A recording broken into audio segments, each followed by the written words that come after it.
ओम नमः शिवाय। आप सभी मित्रों का मैं मुकेश कुमार मिश्र एक बार फिर से अपने चैनल एस्ट्रोलॉजी एंड आयुर्वेदा में हार्दिक अभिनंदन करता हूं और आज आप लोगों के समक्ष एक विशेष टॉपिक को लेकर के आया हूं और उस टॉपिक का नाम है केतु ग्रह। केतु ग्रह की जानकारी हम लोग आज लेंगे, लेकिन उससे पहले ये जानकारी आप लोगों को दे देते हैं कि हम लोग ग्रहों की सीरीज में सभी ग्रहों की चर्चा कर चुके थे और केतु महाराज की चर्चा नहीं किए थे, जिसका बहुत सारे मित्रों ने कमेंट्स डाला था कि सभी ग्रह की चर्चा हम लोग देख तो लिए, केतु ग्रह की चर्चा आप उसमें दिए ही नहीं। अतः आज हम केतु ग्रह के विषय में कुछ बताने के लिए आए हैं, अतः ध्यान पूर्वक इसको सुने और सुनने के बाद इसको इम्प्लीमेंट करें। चूंकि मैं जो भी उपाय बताऊंगा बिना रत्न के बताऊंगा और बिना कोई आडंबर के बताऊंगा। सामान्य दैनिक दिनचर्या में कुछ बदलाव, कुछ खान पान में बदलाव करके आप केतु ग्रह की समस्याओं से निजात पा सकते हैं। तो सबसे पहले यह जानकारी लेते हैं कि केतु ग्रह का स्वभाव कैसा होता है और केतु ग्रह किनको अपना मित्र मानता है, किनको अपना शत्रु मानता है। तो केतु ग्रह का जो स्वभाव होता है वो मंगल के स्वभाव को केतु ग्रह एडॉप्ट करते हैं। जिस प्रकार से राहु ग्रह शनि के प्रभाव को एडॉप्ट करते हैं, उसी प्रकार से केतु ग्रह मंगल के प्रभाव को एडॉप्ट करते हैं। इसके अलावा केतु ग्रह जिस घर में बैठते हैं उसके नेचर को एडॉप्ट करते हैं। केतु ग्रह क्योंकि मंगल के स्वभाव को एडॉप्ट करते हैं, इसलिए मंगल जिसको अपना मित्र मानता है, केतु भी अपना मित्र मानता है। तो मंगल के मित्र एक्चुअली में गुरु होते हैं, सूर्य होते हैं, चंद्रमा होते हैं। अतः केतु भी मंगल को, सूर्य को, गुरु को और चंद्रमा को अपना मित्र मानता है। इसके अलावा बुध को, शुक्र को, शनि को अपना शत्रु मानता है। अब केतु ग्रह का चूंकि स्वभाव मंगल जैसा होता है, तो मंगल का संबंध आत्मविश्वास, आत्मबल से है। तो केतु जिनका भी अच्छी राशि में बैठा हुआ रहेगा उनका आत्मबल अच्छा होगा। इसके अलावा जो कमजोर राशि में केतु होंगे, तो ऐसे लोगों की जिनकी केतु कमजोर होगी उनका आत्मबल कम होगा, आत्मविश्वास कम होगा, डरने की प्रवृत्ति होगी, चौंकने की प्रवृत्ति होगी। इसके अलावा उनके बाल भी जल्दी जल्दी जो है ना रखने में दिक्कत होगी। इसके अलावा साथ ही साथ ऐसे लोग चोटी वगैरह जो रखते हैं ना, केतु के कारण ही वो बाल वगैरह रखने की प्रवृत्ति होती है। जो लोग बाल नहीं रखते हैं तो उनकी समझिए कि केतु ग्रह कमजोर होते हैं। इसके अलावा केतु का ग्रह फटे जूता चप्पल से भी होता है। केतु का संबंध संन्यास से भी होता है, तंत्र मंत्र से भी होता है।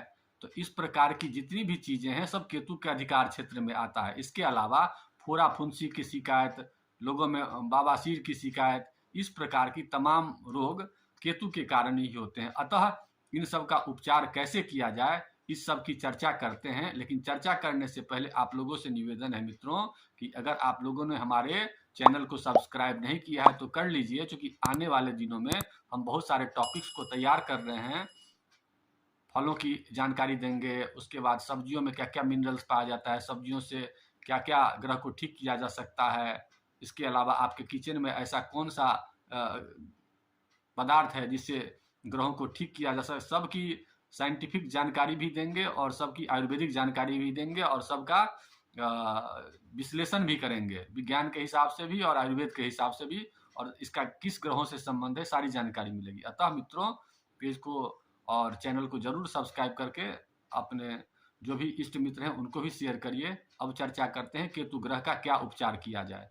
केतु ग्रह अगर जन्म कुंडली में कमजोर हो तो ऐसे पोजीशन में सर्वप्रथम ये ध्यान रखना है आपको कि आपके अंदर शरीर से जो कपड़ा संपर्क कर रहा है, जूता चप्पल गंजी जांघिया मोजा जो संपर्क कर रहा है वो फटा हुआ नहीं हो। क्योंकि जब भी आप फटा हुआ कपड़ा जूता चप्पल पहनते हैं तो आपकी निगेटिविटी को व्यक्त करता है, इसलिए सर्वप्रथम उस पर ध्यान देना है। नंबर 2 ये ध्यान देना है कि जन्म कुंडली में मंगल अगर कमजोर हो तो मंगल को मजबूत करने का प्रयास कीजिए। नंबर 2 हो गया। तीसरा ये ध्यान कीजिए कि हमेशा खुले आकाश में जा करके बैठने का प्रयास करिए जब भी मौका लगे, और वहां पर ध्यान कीजिए। अगर नहीं भी जा पाते हैं खुले आकाश में तो जहां भी बैठे हैं वहां पर आकाश का ध्यान कीजिए, इससे भी केतु ग्रह अच्छे होते हैं। इसके अलावा अश्वगंधा का प्रयोग आप कर सकते हैं अगर बीपी नहीं हो तो। अगर हाई बीपी की शिकायत है तो अश्वगंधा का प्रयोग नहीं करना है, उसकी जगह पर आप अश्वगंधा की लकड़ी को लाल रंग या ग्रे रंग के धागे में बांध करके पहन सकते हैं। उसकी दशा वगैरह भी चल रही है तो इससे भी आपको निजात मिलेगा। इसके अलावा आप सिर पर चोटी जरूर रखें।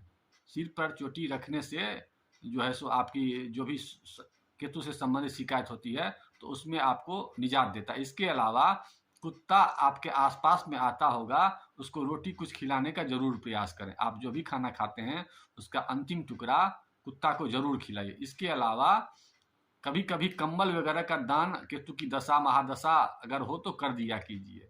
इसके अलावा नींद में अगर कभी कभी करता है केतु, तो ऐसे पोजीशन में आप तकिया के नीचे जा करके और थोड़ा सा फिटकरी रख दीजिए किसी हरा रंग के कपड़े में बांध करके। तो इन उपायों को आप करके बहुत सारे जो केतु के दुष्परिणाम होते हैं उसको आप ठीक कर सकते हैं। इसके अलावा केतु का अंक 7 बताया गया है, तो कहीं 7 अंक से आपका ज़्यादा संबंध है तो अगर उस तिथि को अवॉइड करिए।